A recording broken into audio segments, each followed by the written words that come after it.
Hey guys, it's been a while dan udah hampir setahun nih. Dan kita kali ini bakal bahas top 5 sepatu basket di tahun 2020. So, check it out and stay tuned.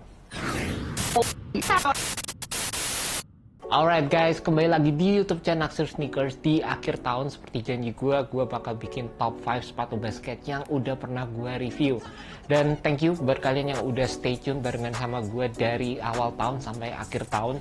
Jujur aja di tahun ini gue fokus banget ke performance basketball shoe.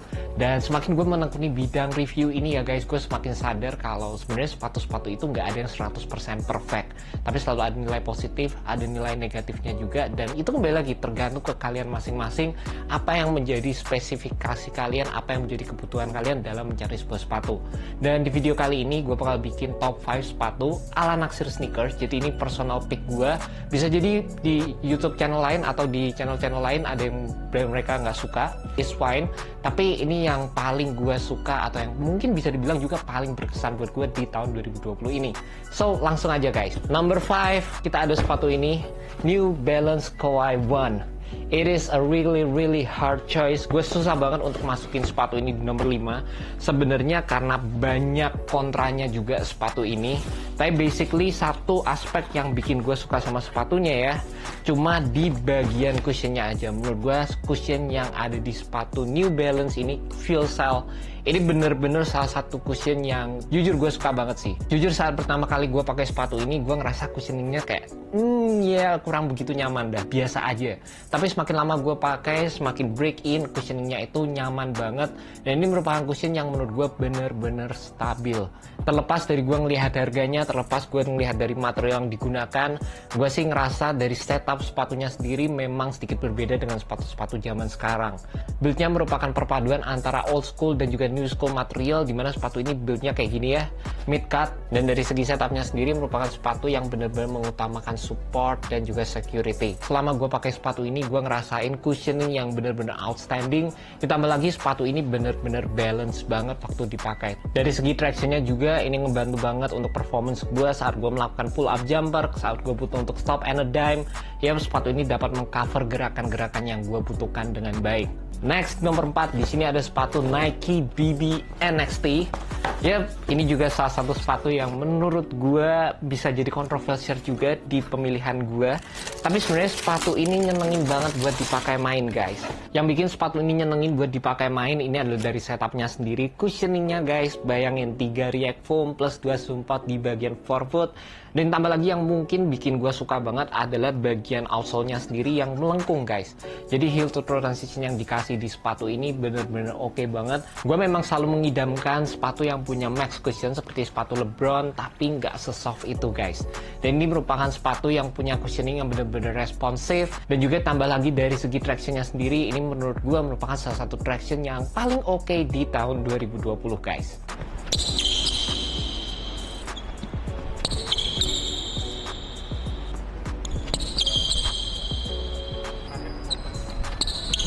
Di posisi nomor 3 di sini ada sepatu Don't Issue 2.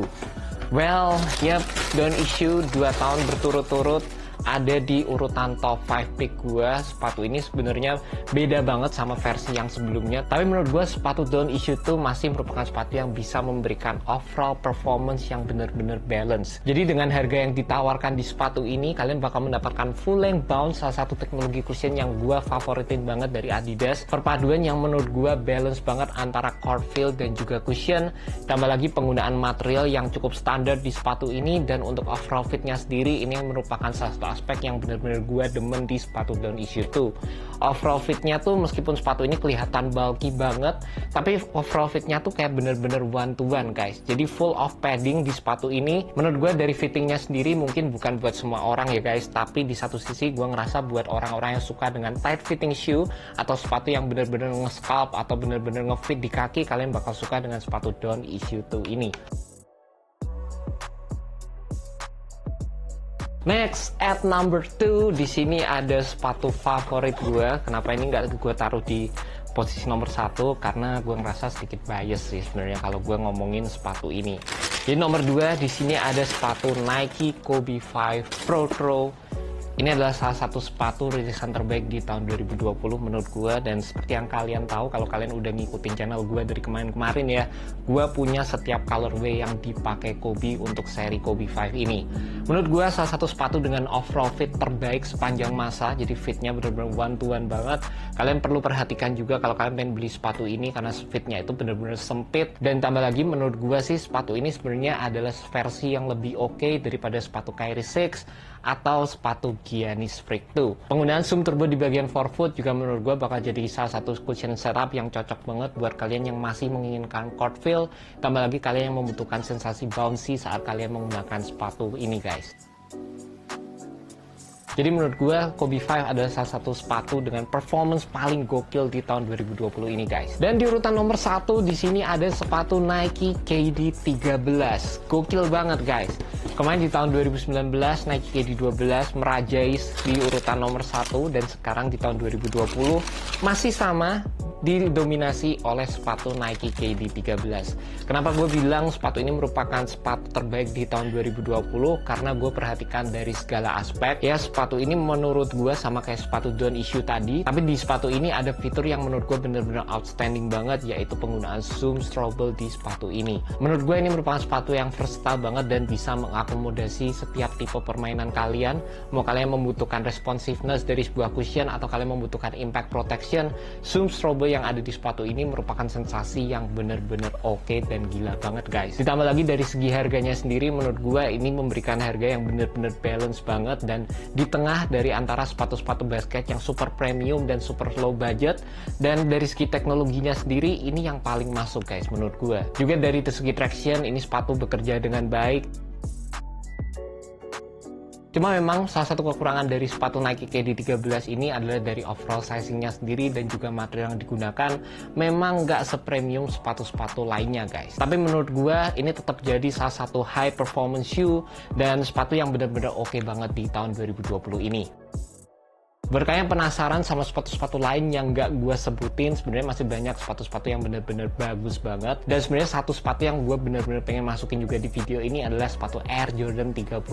Menurut gue Air Jordan 35 bisa disandingin sama sepatu ini. Jadi gue pengen bilang juga untuk video kali ini, di urutan pertama nggak cuma sepatu ini aja, tapi ada sepatu Air Jordan 35. Karena sepatu itu menurut gue bener-bener bisa ditandingkan dari segi performance sama sepatu KD 13. Better material, cushion juga sama bagusnya, dan traction juga bekerja dengan baik di lapangan yang benar-benar bersih guys. Cuma memang dari segi harga Air Jordan 35 sedikit lebih tinggi dibandingkan dengan Nike KD 13, tapi dari segi setupnya sendiri menurut gue identical banget. Entah kalian guard yang membutuhkan kecepatan atau kalian para big man yang membutuhkan impact protection, kedua sepatu ini benar-benar bisa disubstitusi kalau gue bisa bilang guys. Jadi kalau kalian tanya Jordan 35 ada di mana, ya Jordan 35 menurut gue masih masuk dalam salah satu top 5 picks gue. Cuma memang susah banget untuk ngeluarin beberapa sepatu yang ada di list tadi.